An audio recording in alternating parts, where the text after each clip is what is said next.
Capítulo 9. Para triunfar en la vida, primero hay que ser uno mismo. Solo el hombre que ha encontrado su verdadero ser puede conocerse a sí mismo, descubrir sus mejores capacidades y realizar su mejor éxito. Necesitamos vivir nuestra vida y esta actitud debe ser infundida desde la niñez. El ser uno mismo es el origen propio control, fuente poderosa de fortaleza al tratar con la gente o con las circunstancias. Hay que estar alertas para que no por amontonar moneda sobre moneda, se pierda mucho de la propia personalidad, porque solo es verdaderamente rico quien es dueño de su mente, a la vez que de su fortuna. Vivir la propia vida, recomendé en el primer capítulo. Ahora, conforme el plan, volvemos a ese mismo gran tema. Espero que ya esté usted completamente receptivo a la idea de ser usted mismo y vivir su propia vida. Porque estoy seguro de que se habrá persuadido de la importancia que tiene esta cualidad interior para liberar las potencias mayores internas. De igual modo, habrá usted observado que en estas páginas he apuntado, aun cuando no con demasiado énfasis, cuáles son los elementos estructurales necesarios para ganarse un honrado bienestar. La razón no consiste en que esos elementos carezcan de importancia, al contrario, la tienen y grande.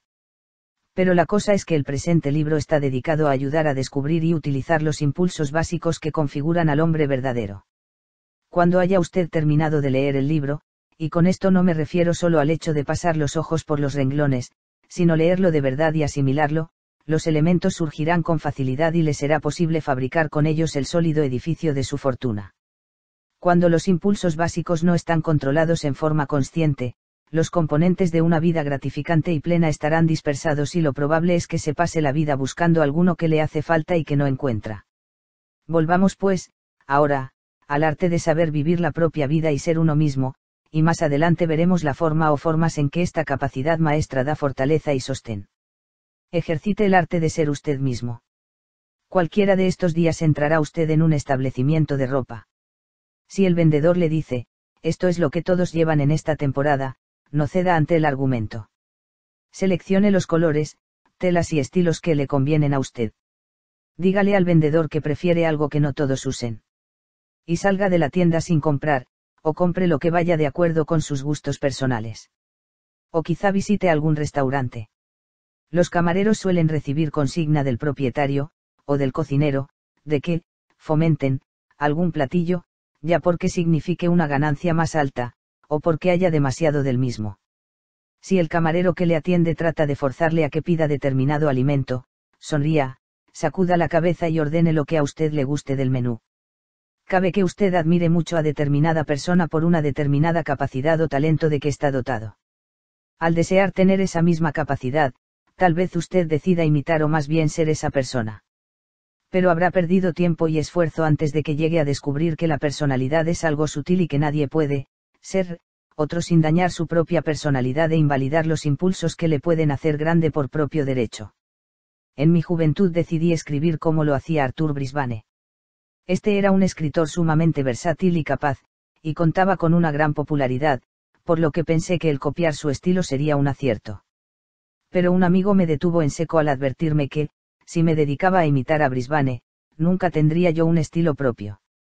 En ese mismo punto y hora hice a un lado a Brisbane y el éxito que tuvieron mis obras justificó la decisión tomada de no ser Arthur Brisbane, sino Napoleón Hill y nada más.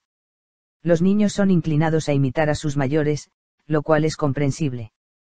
Pero lo malo es que he visto a numerosos adultos niños que tratan a toda costa de mantenerse a la par que los Pérez en capacidad económica, o seguir el mismo paso social marcado por los Sánchez, con el consiguiente resultado desastroso.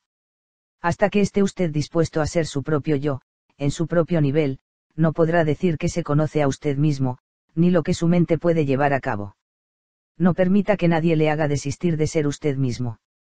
Usted se hará rico y, tan pronto como lo sea, verá que otros se encargarán de ofrecerle todo lo que el dinero puede comprar.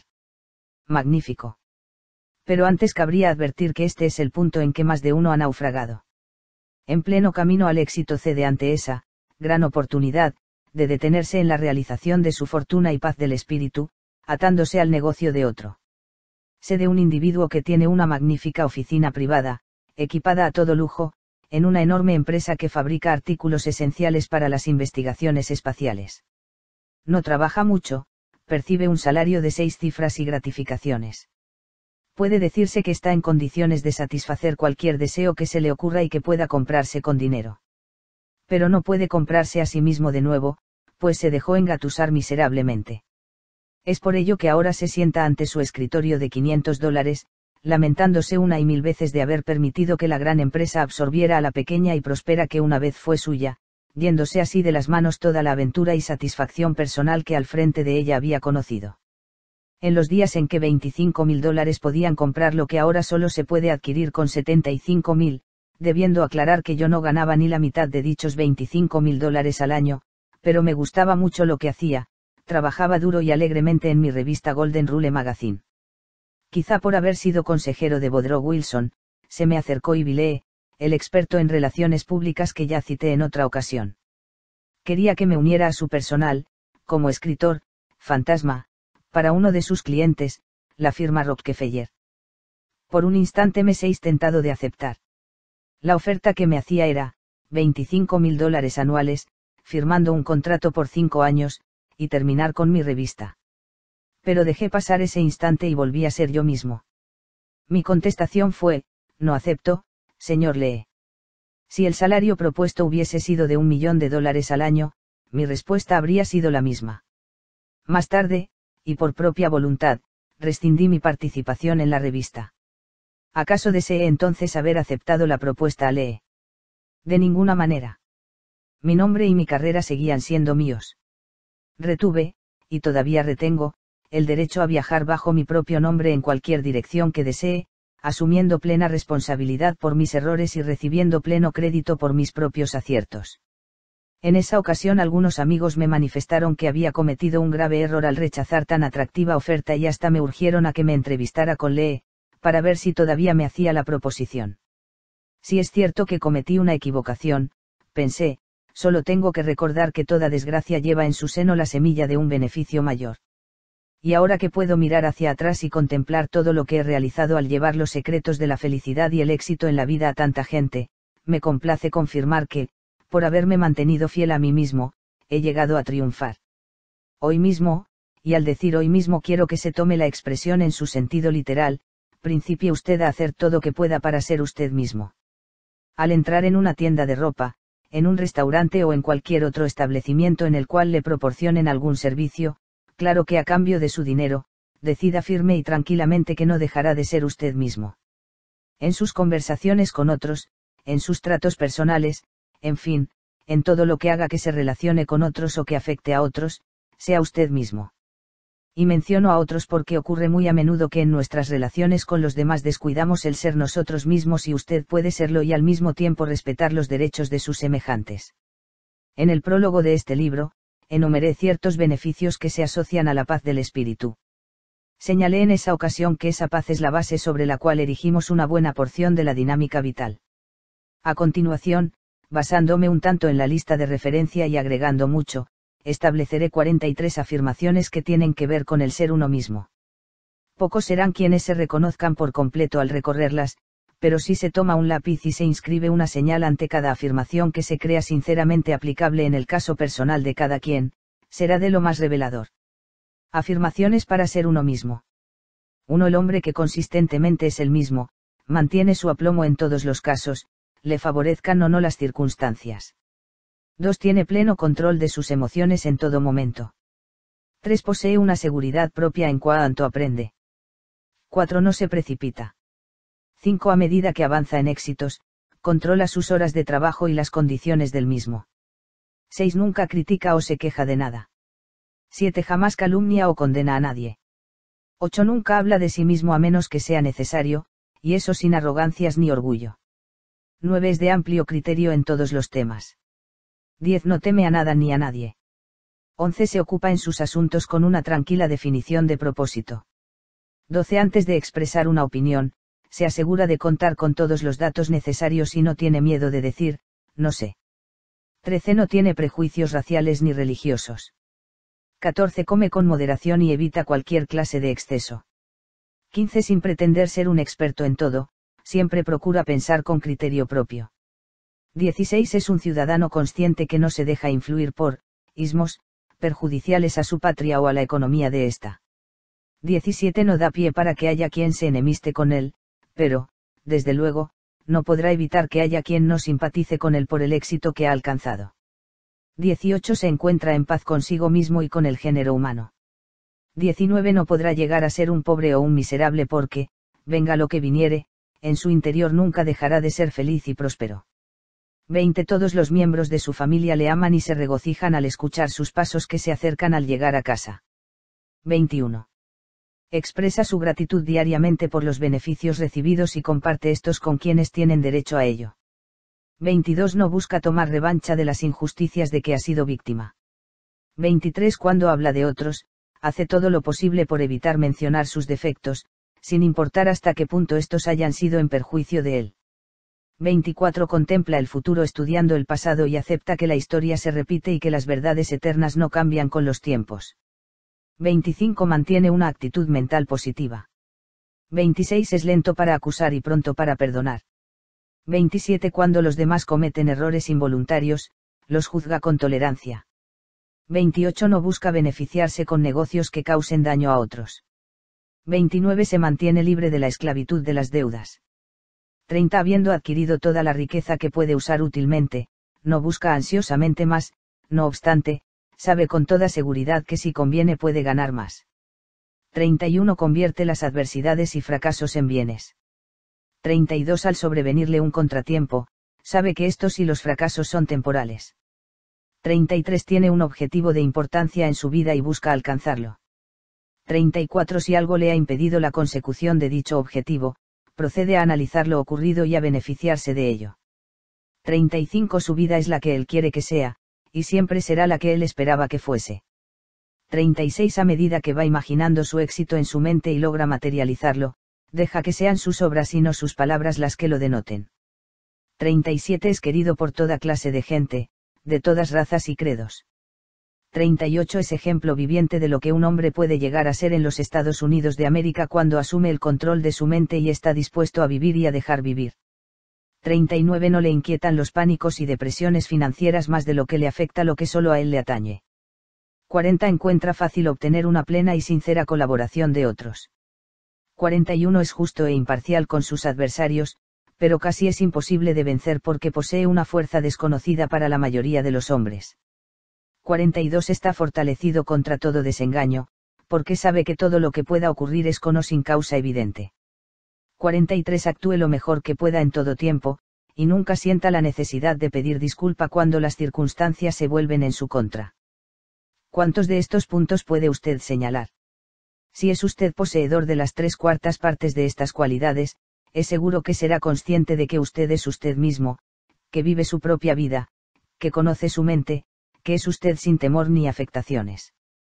Al recorrer dicha lista, usted se ha dado cuenta del vasto campo que abarca. Cualquiera de los aspectos que toca puede ser ensanchado hasta constituir todo un tema, y muchos otros puntos de vista constructivos están implícitos en ellos.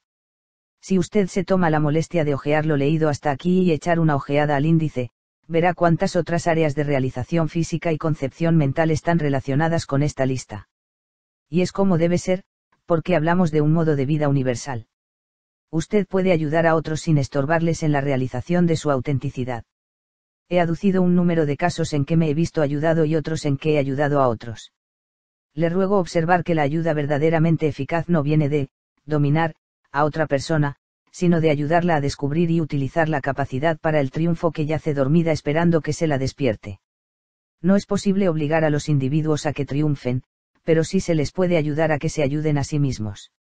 Al niño se le puede hacer que siga el camino recto a base de castigos infligidos por sus padres, lo cual ocurre a veces, pero al cabo se verá que no ha aprendido nada. Recuerdo bien los coscorrones que me daba mi padre porque me resistía a acudir a la iglesia a sentarme largas e interminables horas mientras 5 o 6 ascéticos miembros de la secta bautista hacían todo lo posible por lograr que la asamblea participara de los horrores del infierno. Un domingo por la mañana, mi padre dio con el paraje del río cercano a casa en el que me dedicaba a pescar subrepticiamente. De entrada me hizo pedazos los aparejos de pesca y a continuación me vapuleó de lo lindo, hasta el punto de que, si hubiese castigado del mismo modo a uno de sus caballos, se habría echado encima a la Sociedad de Prevención de la Crueldad hacia los Animales. Mi buena madrastra escuchó mis gritos y llegó corriendo en mi ayuda. Logró apartar a mi padre al mismo tiempo que le amenazaba indignada: si vuelves a pegarle así al niño, me iré para siempre. No puedes dejarlo que viva su propia vida. Siempre que recuerdo el incidente, surge en mi memoria, como una luz resplandeciente, esa frase que penetró para siempre en mi mente infantil. Mi padre nunca volvió a ponerme la mano encima, aunque creo que tampoco yo le di motivo para hacerlo. Sin embargo, viví mi vida, quizá cediendo una y otra vez como se espera que un niño lo haga, pero al mismo tiempo ganando más y más libertad para ser yo mismo, porque mi mente concebía con claridad que lo que yo quería era ser lo que deseaba. Permítaseme agregar que la influencia de mi madrastra consiguió hacer de mi padre, a la larga, una magnífica persona. Al niño se le puede reprender de un modo tan insistente, corregírsele con tan interminable persistencia, todo, claro, por su bien, que llega el momento en que no le quedan rastros de suyo. Y entonces se transformará en un adulto que por siempre estará supeditado a los demás. Por tanto, jamás se interfiera la plena posesión de sí del individuo. No predique a menos que esa sea su profesión, y aun en este caso, la predicación debe limitarse a la enseñanza de habilidades definidas o a la transmisión de conocimientos fundamentales. No espere que los demás se conformen a lo que usted considera perfecto. No persiga encontrar perfecciones absolutas y recuerde que son las imperfecciones las que dan variedad al mundo. Al trazar estas líneas, me viene a la memoria el caso del caballero aquel que me decía que si había cielo, no quería ir a él cuando muriera. Interesado le pedí que me explicara sus motivos. Es que me contestó: no veo ningún atractivo en ir a un lugar donde todo es perfecto. No creo que sea por una casualidad que esa persona sea uno de los hombres de negocios más conocidos de los Estados Unidos, y dueño de una gran tranquilidad de espíritu. Además, nunca he sabido que haya tratado de reformar a nadie. Suele decir, cosa con la que me solidarizo, que es perfectamente posible llevarse bien con la gente, tal cual sea ella, con todas sus deficiencias y también con todas sus virtudes. Una buena manera de mantener el control y pleno dominio de nuestra mente, así como de permitir que los otros también sean dueños de las suyas, es reservarnos ciertas opiniones nuestras. Porque no es cosa de ir por el mundo explicando todo lo que pasa dentro de uno, y a menudo es un error proceder así. Esto se aplica de una manera particular a temas controvertibles tales como la religión y la política. El exponer los puntos de vista en estos campos ocasiona casi siempre conflictos innecesarios. Nadie sabe qué es lo que yo pienso en lo que toca a la religión y política. Nadie, por tanto, podrá molestarse o molestarme a mí en este respecto. Son muchos entrometidos que han tratado de escudriñarme en lo que toca a esas dos áreas. En una ocasión, una mujer me escribió preguntándome por qué yo no mencionaba a Jesús en mis libros, a lo cual respondí diciendo: señora, si lee usted con cuidado mis escritos y con el mismo espíritu con que los elaboré, hallará a Jesús a cada momento, pero siempre entre líneas, no en la letra impresa. El dominio propio le dará fuerza. Para que pueda ser usted mismo, necesita practicar el autocontrol. Son pocas las personas que tienen dificultad para controlar sus actos físicos, pero quizá nunca nos hemos detenido a pensar que dichos actos tienen su iniciación en la mente. El hombre que tiene una visión reducida y temerosa de la vida, actuará precisamente así, en forma temerosa y disminuida. Quien posea dominio de sí mismo será dueño de su fuerza, y al decir esto quiero decir literalmente fuerza, que a otros muchos les es negada. Por encima de todo, tendrá la fuerza necesaria para ver las situaciones con claridad, juzgarlas por lo que en realidad son, incrementar mucho el tanto por ciento de las situaciones vitales que convertirá en su beneficio y el de otros. Le ruego volver a la lista de 43 proposiciones al principio de este capítulo. La número 22 dice que quien es su propio amo nunca buscará vengarse de nadie. Analicemos esto con mayor detenimiento, como ejemplo apropiado de lo que decimos. La venganza puede ser algo en apariencia dulce, pero es un veneno lleno de dulzor para la personalidad, tan incompatible con la paz del espíritu como el aceite con el agua. ¿Quién se encuentra en una posición mejor para vengarse de quien le infiera una ofensa que el presidente de los Estados Unidos? Pues bien, veamos lo que hizo uno de nuestros presidentes, 5 años antes de que alcanzara tan alto puesto.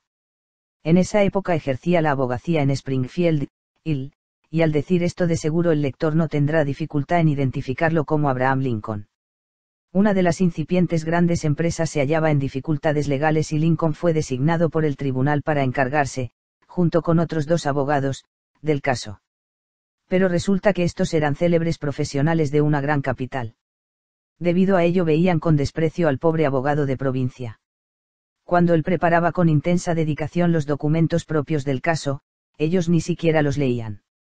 Pero lo que era peor, ni siquiera quisieron sentarse a la misma mesa que él. Esto constituyó una humillación pública, y es de suponer que afectó grandemente a Lincoln. Transcurrieron 5 años después de lo que dejamos relatado. El magro y melancólico Lincoln fue elegido presidente de la nación.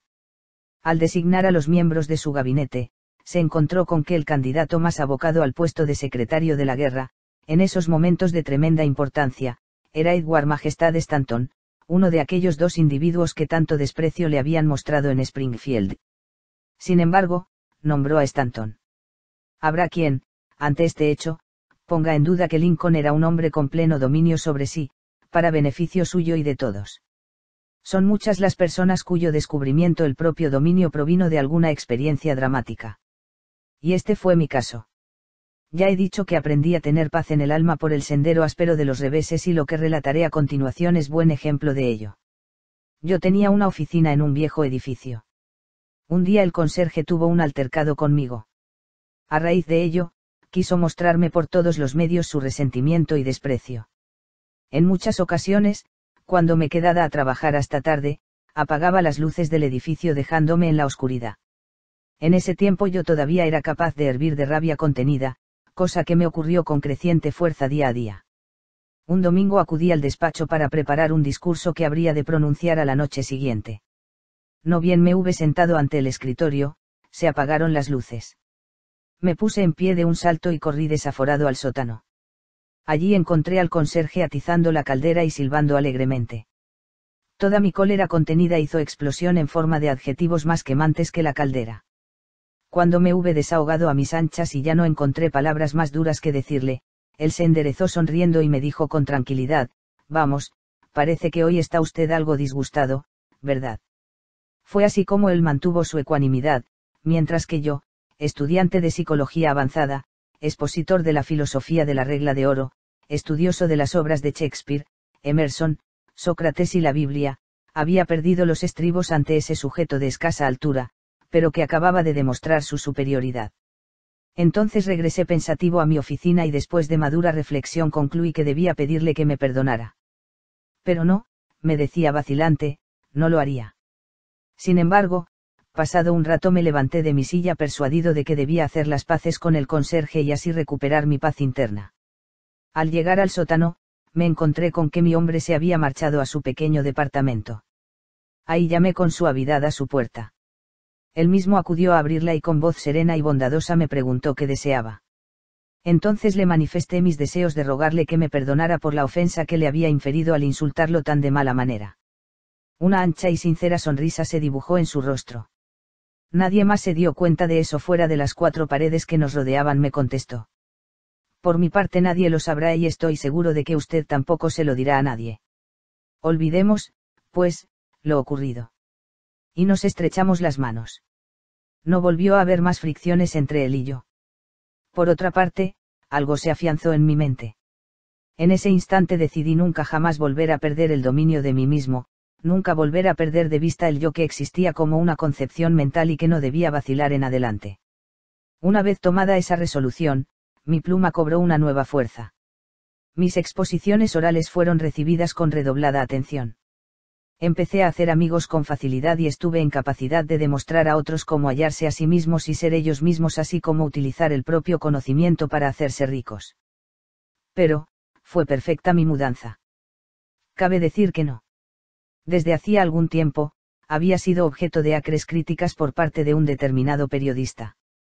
Durante 4 o 5 años hice caso omiso de ellas, pero se fueron volviendo tan descompuestas que decidí hacer a un lado mi política de paz y contestar. Me senté a mi máquina de escribir y elaboré un largo escrito abastecido de venenosas invectivas. Mientras más escribía, más me encolerizaba. Al fin escribí el último renglón, pero entonces me invadió un extraño sentimiento. No era indignación contra el individuo que buscaba desprestigiarme, sino simpatía y perdón. El resultado fue que nunca envié la carta. ¿Qué era lo que había ocurrido? A mi leal saber y entender, mi furioso golpear de teclas había transferido mis emociones reprimidas de odio y resentimiento al papel, con lo cual me libré de ellas. En cierto modo me había psicoanalizado, limpiando los bajos fondos de mi mente subconsciente. La experiencia me proporcionó dos beneficios. El primero y mayor, haberme percatado de que siempre que la cólera se apodera de mí, podría escribirla expulsándola de mi organismo. Es un gran método y quizá le haría bien a usted el probarlo. Hay quienes obtienen el mismo resultado mediante una caminata larga y a paso rápido, otros, se entregan a alguna actividad atlética y con ello recobran el dominio propio. Otros descargan el mal humor en sus mujeres, pero claro, esto les hace mal a ambos. El segundo beneficio que obtuve fue el que, habiendo archivado mi escrito concebido en medio de la indignación, lo releí años más tarde, cuando mi espíritu había ganado una mayor comprensión y tolerancia. Haga usted la prueba y verá que es un proceso muy interesante, porque mediante el propio conocimiento, su yo mejorará. Debo aclarar con satisfacción que, desde hace muchísimos años, no he requerido de esa válvula de escape para la cólera, porque esta pasión no ha podido burlar la vigilancia de mis principales guardianes. La mente es el único amo que tiene usted. Nadie tuvo que ver con su venida al mundo y tampoco lo tendrá con su salida del mismo, pero sí tiene que ver, y mucho, con su venida, mientras ésta subsista. Usted puede ser el amo de su propio destino, el capitán de su propia alma, mediante el sencillo procedimiento de tomar posesión de la mente y emplearla para guiar la vida sin inmiscuirse en las vidas ajenas. Observe la relación entre ser el amo de sí mismo y no de los demás. Un motivo importante de infelicidad es la tendencia a intervenir en las vidas de otros, mientras que es muy poco, o nada, lo que tratamos de mejorar la nuestra. Nadie podrá apoderarse del espíritu, ni debe permitírsele que busque hacerlo. Porque nuestro espíritu es nuestro amo. Pero puede hacérsele que lo sea en términos tales de bondad que responda a las propias necesidades y deseos y que encuentre medios de materialización cuando son claros y definidos. Todas las demás criaturas que pueblan la tierra, fuera del ser humano, obedecen a normas fijas de instintos, los cuales no pueden transgredir. Pero, usted, solo está limitado por el patrón que establezca su espíritu, y nada más que por eso. Sea paciente en su búsqueda de la paz del espíritu. Si la paz del alma fuese una cualidad que pudiera alcanzarse en una sola y fácil lección, me gustaría poder enseñar el camino hacia ella mediante una breve carta más bien que escribiendo todo un libro. El presente, que enfoca los temas de la riqueza y la paz del espíritu desde los diversos ángulos, está basado en un amplio plan que puede compararse al que sigue el agricultor en el labrado de sus campos, en la siembra y atención a los cultivos, y en la espera del momento de la cosecha. Recuerde al hombre de campo y tenga confianza y paciencia. Al igual de aquel, utilice las ideas y la acción de todas aquellas maneras que han comprobado su poder. Si se encuentra con la adversidad, véala como una valiosa lección. En los días de mi infancia y juventud, me acobardaban los contratiempos. Hoy, cuando los veo acercarse, me digo, vamos, hombrecillo. No sé qué lección quieres enseñarme, pero cualquiera que sea, la aprenderé tan bien que no tendrás por qué repetírmela una segunda vez. Cuando hube aprendido a vivir mi vida, observé que las contrariedades y desgracias eran cada vez en menor número y más débiles, hasta que dejaron de presentarse. El vivir la propia vida es probable que requiera de una limpieza doméstica. Cuando llegamos a la edad adulta, la mayoría de nosotros llevamos almacenados desordenadamente en nuestro interior numerosos trabajos inútiles. A medida que se va uno conociendo más a sí mismo y teniendo una idea más clara de la vida que desea vivir, se irá percibiendo mejor la naturaleza de ese lastre. Es el momento de desecharlo. Es posible que convenga empezar apartándose de esas amistades que quitan el tiempo, que entorpecen los esfuerzos y que quieren manejarlo a uno. Hay que prescindir de ellas sin compasión. No quiere decir que nos las echemos de enemigas, sino que cuando queramos ser dueños de nosotros mismos, habrá maneras de evitar que se entrometan a entorpecer el sagrado derecho que tenemos de tener una personalidad propia. También existe el lastre que proviene de no tener una idea clara de cómo se va a disponer del tiempo que nos brinda cada día. Para desprenderse de él, necesita usted preparar una distribución de su tiempo. De preferencia en esa distribución a lo que debe hacer, cosa indispensable para todo aquel que quiera aprovechar su vida y hacerla agradable. 8 horas al día es una buena porción de tiempo para dedicarla al sueño y al descanso. 8 horas, también, es lo que conviene dedicar al trabajo en el negocio o profesión que se tenga, pero a medida que el patrón de éxito en la vida va haciéndose más fuerte, tal vez las horas de trabajo disminuyan. Las restantes 8 horas son particularmente preciosas. Deberían dividirse en varios periodos, cada uno de los cuales estaría dedicado a algo que se desea hacer, no a algo que se tiene que hacer. ¿Qué cosa desearía usted hacer? Haga aquí una pausa y reflexione. Prepare una lista como la siguiente. Juego. Vida social. Lectura. Escribir. Tocar un instrumento musical. Ampliar sus conocimientos en algún ramo que nada tenga que ver con ganarse la vida. Cultivar el jardín. Fabricar cosas en el taller casero. Ir de excursión. Pasear en bote. O sentarse a ver pasar las nubes o a contemplar las estrellas. Repito, estas 8 horas restantes son particularmente preciosas. Porque constituyen su tiempo libre, en el cual usted puede vivir su propia vida tal como la quiera vivir. Quizás se encuentre con que ello requiere de valor. Es posible que haya adquirido un exagerado sentido del deber hacia los demás, lo cual a menudo no es otra cosa que una bonita interpretación de lo que lisa y llanamente podía calificarse de entrometimiento en las vidas ajenas. También es posible que tenga presente en la memoria aquello que escuchó en su niñez acerca de que, el diablo proporciona quehacer a las manos ociosas. Pero es aquí donde necesita usted echar mano de coraje para ser usted mismo y evitar las presiones que le impulsan a ser como otras personas y dejarlas que vivan la vida que a usted le corresponde vivir como suya que es. En las primeras etapas que conducen al éxito, es lógico que quiera dedicar algún tiempo a prepararse en el aspecto comercial o en otros que mejoren su capacidad de ganancia. Pero no deje que pase un solo día sin destinar algo de tiempo para usted, tiempo que invertirá en su satisfacción muy personal. Porque esto forma parte del propósito de ser usted mismo. Le ayudará a mantenerse en contacto con usted mismo. Al ir aumentando su prosperidad, aumentarán sus horas de puro disfrute, no deje que esas horas sean devoradas por los negocios o por alguna otra cosa. Hace tiempo, vino a visitarme un íntimo amigo mío. Me halló vistiendo pantalones cortos, tirado en el césped de mi jardín y jugando con los perros. Vaya, qué cuadro. Exclamó. Apuesto a que no querrías que tu público te viera en esa facha. No me importaría en lo más mínimo, le repliqué. Al contrario, me gustaría que la gente viese que hago lo que predico. Aquí me tienes, haciendo lo que deseo hacer en este momento. Puede concebirse algo mejor que hacer lo que uno quiere. Pero el caso era que si alguien requería de libertad de actuar era mi amigo. Trabajaba mucho más de 8 horas diarias como ejecutivo de una gran organización financiera, y a menudo tenía que trabajar hasta altas horas de la noche en su domicilio.